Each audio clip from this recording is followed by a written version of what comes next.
So next topic we have diffraction of light. What does this diffraction mean?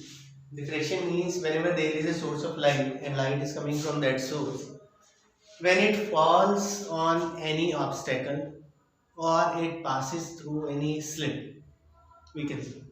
Suppose this is a slit and here is a screen. यहाँ पे हमारे पास कोई source है, तो इस source से जो लाइट आ रही है, if we say the light travels in the form of rays, rays की फॉर्म में अगर लाइट ट्रेवल कर रही है तो लाइट यहाँ से निकल के ऐसे, as we know rays of light travels in a straight path ऐसे, तो इसका मतलब this much part on the screen should be illuminated and this should be dark. ये डार्क होना चाहिए, ये डार्क होना चाहिए यहाँ से लेके यहाँ तक, and here to here it should be dark and this screen should be illuminated. यहाँ पे लाइट होनी चाहिए, प्रैक्टिकली ऐसा होना चाहिए. But what does this word say? That light whenever strikes on the sharp corners, either it is obstacle. अगर हम obstacle की बात करें तो suppose ये source है हमारे पास, इसके रास्ते में ये obstacle है. Now this is the obstacle, here is the screen. तो अब क्या होना चाहिए, रेज ऑफ लाइट यहाँ से लेके ऐसे और फ्रॉम हियर टू हियर. तो अब क्या होना चाहिए, on this part it should be dark, complete dark and this should be illuminated. यहाँ पे लाइट होनी चाहिए. Fine. So now diffraction says whenever the light waves strikes on the sharp edges, sharp corners of any obstacles or the corners of this slits. So after striking the corners, the edges, the light waves enters the geometrical shadow region. अब इस case में अगर बात करें तो this side and this side, these are the shadow region. तो क्या कहते हैं कि लाइट वेव्स इन कॉर्नर से स्ट्राइक करने के बाद कुछ ऐसे शेडो रीजन में एंटर कर जाती है और ये वाला पार्ट भी थोड़ा बहुत इल्यूमिनेटेड हो जाता है, परफेक्टली नहीं बट कुछ लाइट तो वहाँ पे पहुँच ही जाती है. ऐसे यहाँ पे अगर बात करें तो इस केस के लिए शेडो रीजन कौन सा है, ये वाला, this side is shadow reason. तो लाइट वेव यहाँ से बेंड होके अब ऐसे अंदर की तरफ एंटर कर जाएगी, तो यहाँ पे हमारे पास लाइट मिलेगी. So this phenomena of bending of light, of entering of light in the shadow region, geometrical shadow region, after striking through the sharp edges, is known as diffraction of light. Fine. Now diffraction we have of two types. Two types of diffraction is there.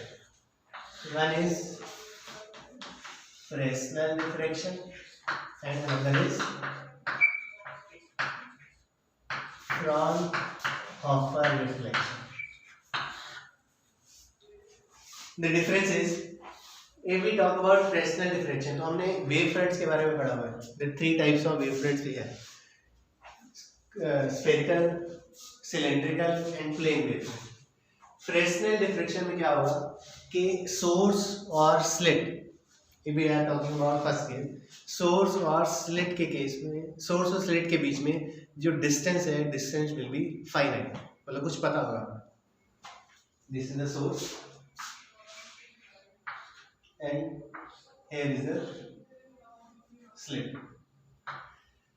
ठीक है, अगर ऐसा होगा, if there is some finite distance, practically if we say इन दोनों में difference क्या है, Fresnel diffraction में कर्व्ड वेव फ्रंट स्ट्राइक करते हैं स्लिट पे, फ्रॉनहोफर में प्लेन वेव फ्रंट स्ट्राइक करते हैं. Plane wave front means rays would be coming parallel to each other and strike on the slit. अगर ये स्लिट है तो रेज ऐसे आएगी, ऐसे आके यहाँ पे आके स्ट्राइक करेगी in case of Fraunhofer. Fresnel में क्या होगा, फ्रेस्नेल में अगर हमने सोर्स रखा है वैसे कर्व वेव फ्रंट आके स्ट्राइक करेंगे. Practically if we talk about, practically हम कोई भी सोर्स जो हमारे पास अवेलेबल है any of the source cannot provide this plane wavefront. Bulb है, ट्यूबलाइट है, कोई और चीज है, एनीथिंग भी है is capable of providing either spherical or cylindrical wavefront. Plane wavefront कोई हमारे पास सोर्स प्रोवाइड नहीं कर सकता, इसीलिए but this case we can achieve from the sun. That means if distance between any source and the slit is made infinite, अगर हम उसको बहुत दूर रख देते हैं, in that case जैसे हम बोलते हैं कि अगर यही सोर्स हमारे पास ऐसे ऐसे और दूर चला जाएगा, तो the portion of this when it will strike, it will be approximately considered as plane wavefront. Fine. तो इसलिए कहते हैं कि in case of Fresnel diffraction, distance between source and the slit should be finite so that the curve wavefront strike. In case of Fraunhofer diffraction, distance between source and slit is infinite. After these two, Fraunhofer diffraction we have to study in detail.